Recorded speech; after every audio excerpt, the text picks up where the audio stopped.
So, why did this happen? Well, firstly, why am I preaching? Well, we were holding one of our planning meetings and it was pointed out that not only was this the fourth Sunday of Lent, it was also Mothering Sunday. And when I was putting together the list of significant dates, I clearly missed that fact, and perhaps subconsciously.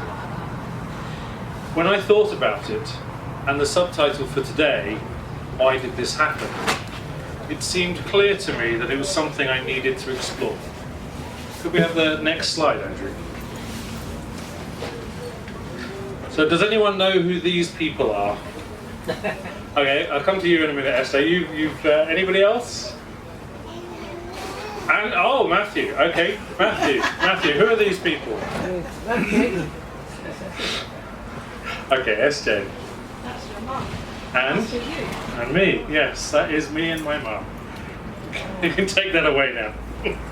Oh, actually, I see what's open in the face there. Yeah. Cool. So that was a picture that I came across this week while sorting through some photos and slides from my grandfather's house.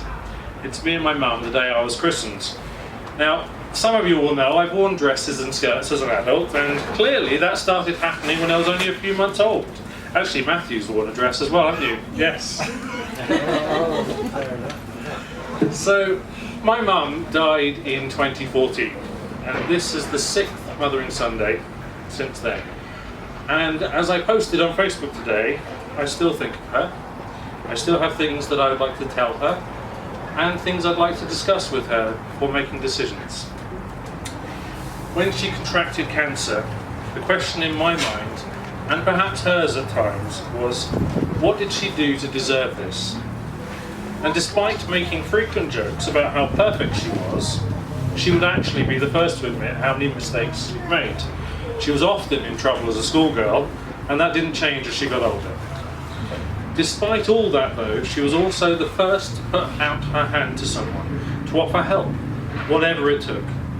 People trusted her, often because her imperfection meant that she understood people, where they were, what they'd done, and how they felt. Cancer doesn't care how perfect you are though, or how gloriously imperfect. And as the disciples found out, what did she do to deserve this, was the wrong question. After she died, for me that question changed to, why did this happen?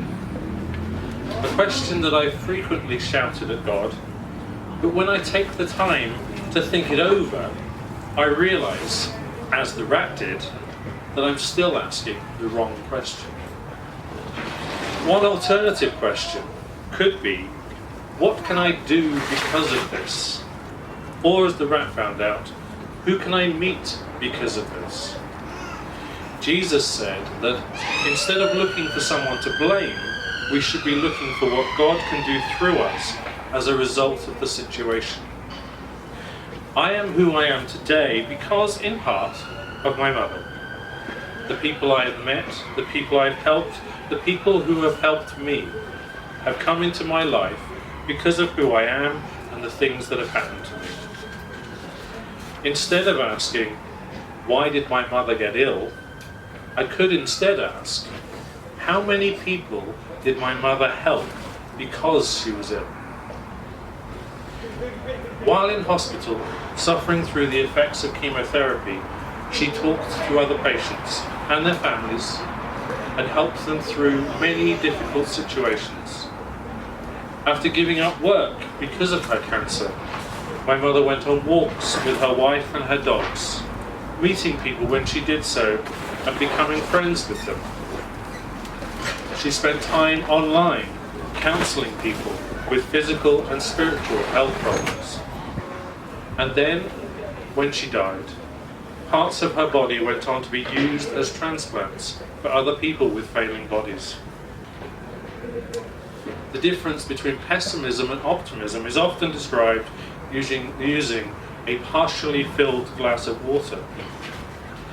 Instead of asking why we don't have more water, why not ask how many people we can help with the water we have? Thank you.